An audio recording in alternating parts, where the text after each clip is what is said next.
Mm, Como tema 4.1 tenemos a la Asamblea General de las Naciones Unidas. Esta es una asamblea internacional que está conformada por 193 estados miembros, cada uno en función de ser un representante de cada nación. Fue creada en 1949 de acuerdo a las atribuciones del artículo cuarto de las Cartas de las Naciones Unidas. Eh, el presidente que actualmente maneja la Cámara es Abdul Said y es originario de Maldivas.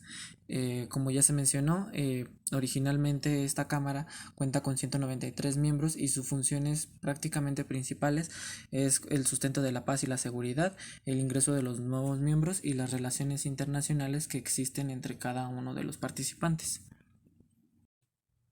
Los objetivos de la Asamblea General de las Naciones Unidas consisten en considerar los principios de la cooperación en el mantenimiento de la paz y la seguridad internacional, discutir toda cuestión relativa a la paz y la seguridad internacional, y salvo en caso en el que el Consejo de Seguridad esté examinando una controversia o situación, hacer recomendaciones al respecto, promover estudios y hacer recomendaciones para fomentar la cooperación política internacional, impulsar el derecho internacional y su codificación, ayudar a hacer efectivos los derechos humanos y las libertades fundamentales de todos y fomentar la cooperación internacional en materias de carácter económico, social, cultural, educativo y sanitario, recomendar medidas para el arreglo pacífico de cualquier situación, sea cual fuera su origen, que pueda perjudicar las relaciones amistosas entre naciones. De esta misma manera, también integra el recibir y considerar los informes de los consejos de seguridad y de los demás órganos de las Naciones Unidas, examinar y aprobar el presupuesto de las Naciones Unidas y fijar las cuotas a los miembros, elegir a los miembros no permanentes del Consejo de Seguridad, los miembros del Consejo Económico y Social y los del Consejo de Justicia, y por recomendación del Consejo de Seguridad nombrar al secretario general. Este secretario, como tal, no tiene una fecha de servicio. eh, lo más que ha durado han sido 2 mandatos, pero cada mandato dura 5 años aproximadamente. En conformidad con la relación Unión Pro Paz adoptada por la Asamblea General en noviembre de 1950, la Asamblea puede tomar medidas si el Consejo de Seguridad, por falta de unanimidad entre sus miembros permanentes, no las toma en caso de parecer haber amenaza de paz o quebrantamiento de la paz o el acto de la agresión.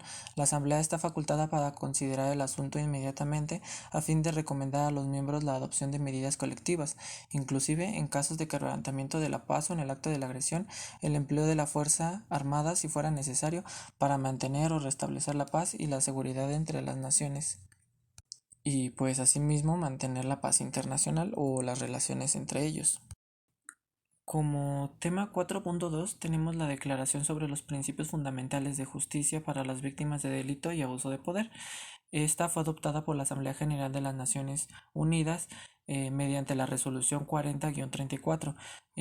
Esta fue adoptada en 1985, el 29 de noviembre, y establece las víctimas de delito. Como número uno, se entenderá por víctimas a las personas que individual o colectivamente hayan sufrido daño, inclusive lesiones físicas o mentales, sufrimiento emocional, pérdida financiera o menoscabo sustancial de los derechos fundamentales, como consecuencia de acciones u omisiones que violen la legislación penal vigente en los Estados miembros, incluida la que proscribe el abuso de poder. Como número 2 tenemos considerarse víctima a la persona con arreglo a la presente declaración, independientemente de que se identifique, aprenda, enjuicie o condene al perpetrador e independientemente de la relación familiar entre el perpetrador y la víctima. En la expresión víctima se incluye además, en su caso, a los familiares o personas a cargo que tengan relación inmediata con la víctima directa y a las personas que hayan sufrido daños al intervenir para asistir a la víctima en peligro o para prevenir la victimización. Como número 3 tenemos las disposiciones de la presente declaración. Serán aplicadas a todas las personas sin distinción alguna, ya sea en circunstancias de raza, color, sexo, edad, idioma, religión, nacionalidad, opinión política o de otra índole, creencias o prácticas culturales, situación económica, nacimiento o situación familiar, origen étnico o social o impedimento físico, y pues se da un acceso a la justicia y un trato justo. En el punto número 4 tenemos a las víctimas que las víctimas serán tratadas con compasión y respeto por su dignidad, tendrán derecho al acceso a los mecanismos de justicia y a una pronta reparación del daño que haya sufrido, según lo dispuesto en la legislación nacional. En el punto número 5 tenemos que se establecerán y reforzarán cuando sea necesario mecanismos judiciales y administrativos que permitan a las víctimas obtener reparación mediante procedimientos oficiales u oficiosos que sean expeditos, justos, poco costosos y accesibles. Se informará a las víctimas de sus derechos para obtener reparación mediante estos mecanismos.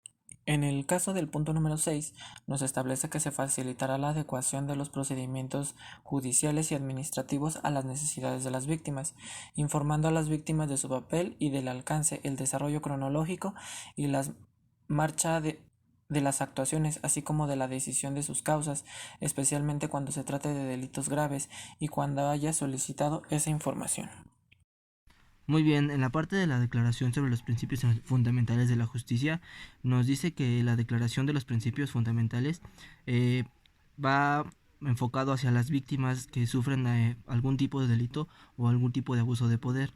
Es importante saber que estas asambleas de organización tienen su adopción el día 29 de noviembre de 1985. También hay que entender porque por parte de las víctimas de estos delitos que fueron víctimas, se va a entender que las personas que tanto individual o colectivamente hayan sufrido algún daño, ya sea de manera mental o sea de manera física, que tengan un sufrimiento emocional, algún problema económico, que hayan sufrido algún problema económico o hayan perpetrado sobre sus derechos fundamentales, se van a tener consecuencias de acción u omisión que violenten esa legislación y debe de tener conciencia, los miembros deben de tener conciencia que esto se va a suscribir como el abuso del poder.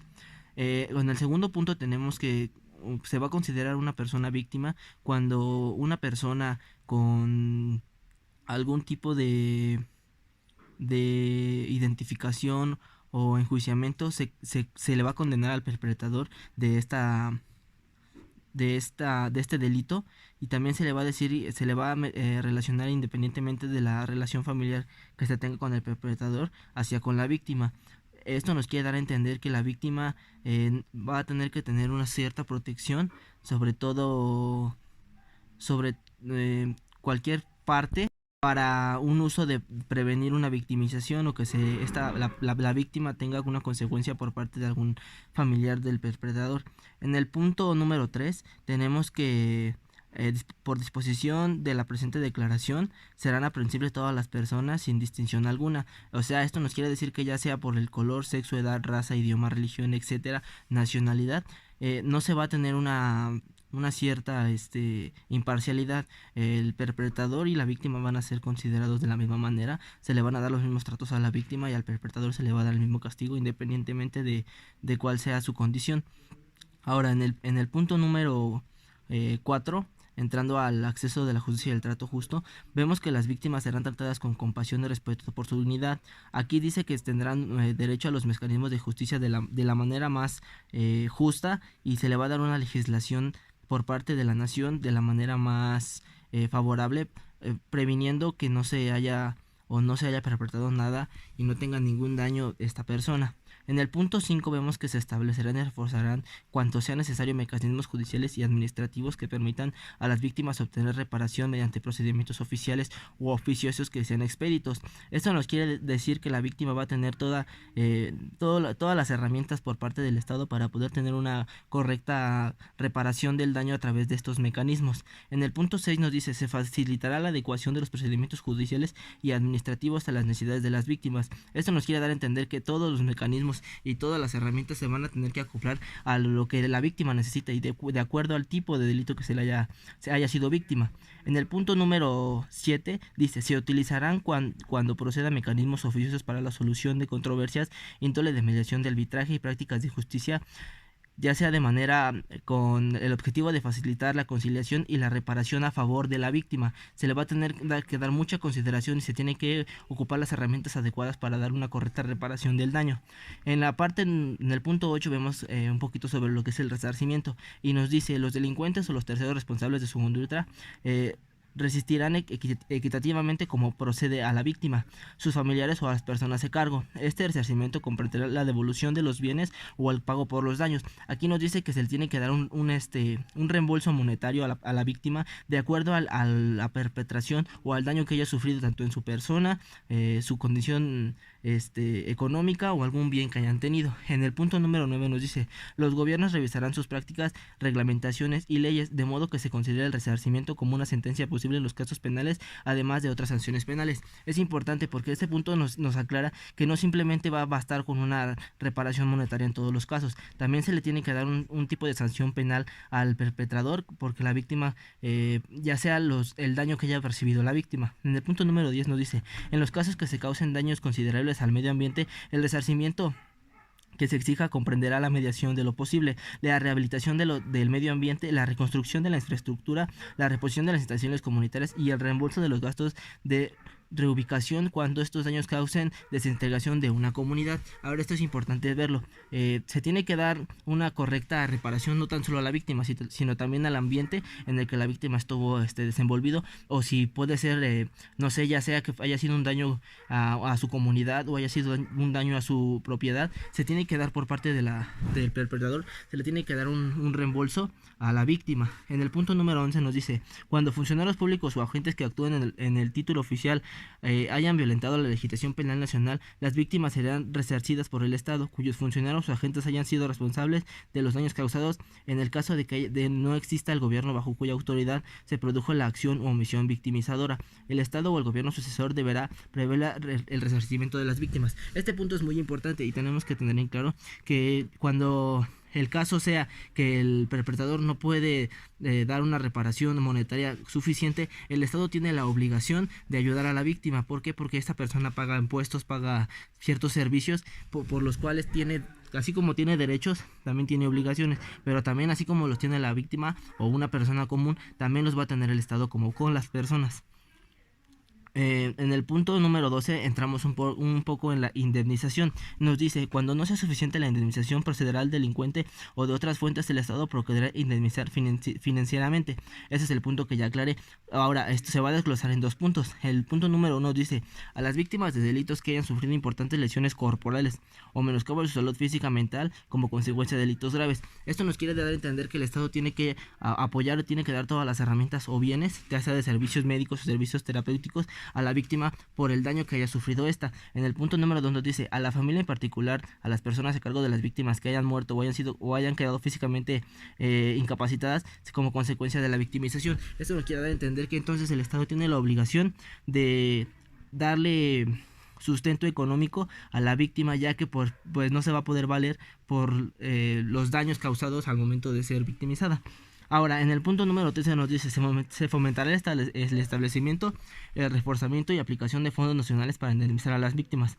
Cuando procederá también podrán establecerse otros fondos en este propósito, incluidos los casos en los que el Estado Nacional de Víctimas no estén en condiciones de indemnizarla por el daño sufrido. Este punto nos dice que entonces el reforzamiento y el establecimiento de la aplicación de fondos nacionales para indemnizar a la víctima se tiene que proceder a fondos con el propósito de reparar el daño, nada más. Más no más no dar un apoyo monetario fuera de este. Muy bien, en el punto 14 nos dice, entrando un poco a la asistencia: las víctimas recibirán asistencia material, médica, psicológica, social que sean necesarias por el conducto de los medios gubernamentales, voluntarios, comunitarios y autóctonos. Esto nos quiere dar a entender que las víctimas tienen que recibir un apoyo tanto de forma médica como forma psicológica, y tiene que haber un apoyo de un grupo de integración social o un grupo de integración de ayuda para que estas personas le puedan dar un trato digno y le puedan dar herramientas a la víctima para poder desarrollar su vida normalmente. En el punto número 15 nos dice: se informará a las víctimas de la disponibilidad de los servicios sanitarios, sociales y demás asistencias pertinentes y se les facilitará su acceso a ellos. Esto nos quiere dar a entender que las víctimas tienen ciertos beneficios al haber sufrido de algún delito, porque ya pueden tener asistencias un poquito más accesibles que fueran para un ciudadano común. En el punto 16 nos dice, se proporciona al personal de policía, justicia, de salud, servicios sociales y demás para el interesado capacitación que haga receptivo a las necesidades de la víctima y directrices que garanticen una ayuda apropiada y rápida. Esto nos quiere dar a entender que ahora esta persona, por haber sufrido un delito, tiene ciertas garantías y ciertos beneficios tanto en el área de salud como en el área de protección civil. En el punto 17 nos dice, al proporcionar servicios de asistencia a las víctimas, se presentará atención de que tengan necesidades especiales por la índole de los niños sufridos o debido a los factores de los mencionados. Esto nos quiere dar a entender que la persona, ya que haya sufrido daños tanto psicológicos o físicos, tiene la accesibilidad a tener necesidades especiales para poder tener una cierta reparación del daño. En tema 4.3 tenemos lo que es el abuso de poder. El abuso de poder es aprovecharse de la autoridad que se tiene para extorsionar a otra persona o entidad con el fin de cumplir propios intereses. En esta cuestión se ve más en cuestiones de esas personas o empresas o entidades que están sobre otra y aprovechan esa, por así decirlo, esa desigualdad para obtener bienes o beneficios propios. El abuso es un acto de violación de confianza y el poder es generalmente asociado como a la autoridad. Y a pesar de que no es exclusivo, el poder es una ventaja que se tiene por encima de otra persona. Aquí entran puntos que se tienen que ver, que es uno que se entenderá por víctimas a las personas que individual o colectivamente hayan sufrido daños, inclusive lesiones físicas o mentales. Aquí nos dice sobre lo que es una víctima. Después tenemos lo que es que los estados consideran la posibilidad de incorporar la legislación nacional normas que proscriban los abusos de poder y proporcionan remedios a las víctimas en estos abusos. En ese caso sería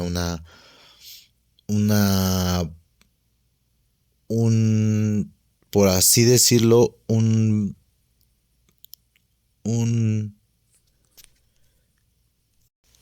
resarcimiento o una indemnización, así para como una asistencia o un apoyo en materia de cuestión médica, psicológica o social. Los estados consideran la posibilidad de negociar tratados internacionales multilaterales relativos a las víctimas. Los estados revisarán periódicamente la legislación y la práctica vigentes para asegurar una adaptación a las circunstancias cambiantes y promulgarán y aplicarán en su caso leyes por las cuales prohíban los actos que constituyen graves, en este caso los abusos de poder, ya sea político o económico, y fomentar medidas, mecanismos para prevenir estos actos. Y seguimos con lo que es el tema 4.4, que son los documentos que establecen los derechos humanos. En la Declaración Universal de los Derechos Humanos, esto es un documento que marca un hito en la historia de los derechos humanos, elaborada por representantes de todas las regiones, esto es para que obtener diferentes criterios, porque no en todo el mundo se maneja de una misma forma las cuestiones de, no sé, jurídicas y culturales. Por eso mismo deben de haber un representante para poder llegar a una aclaración y una conclusión para poder tener todo esto más que nada declarado y justo. La declaración fue proclamada por la Asamblea General de las Naciones Unidas en París el 10 de diciembre de 1948 como un ideal común para todos los pueblos y naciones. La declaración establece por primera vez los derechos humanos fundamentales que deben protegerse en el mundo entero y ha sido traducida a más de 500 idiomas.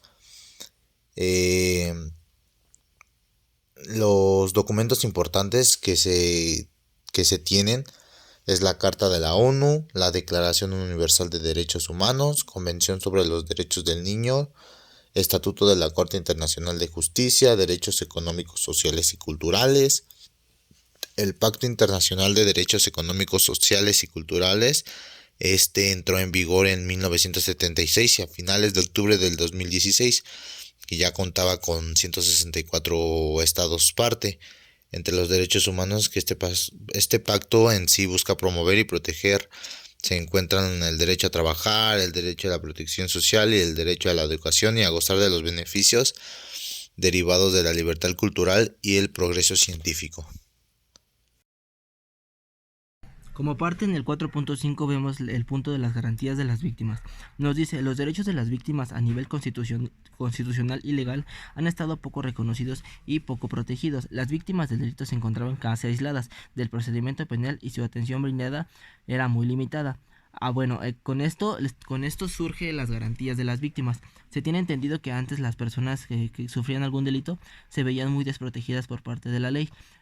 Para esto fue que se crearon estas garantías. Ahora, el Ministerio Público tiene que velar siempre por los intereses de las víctimas.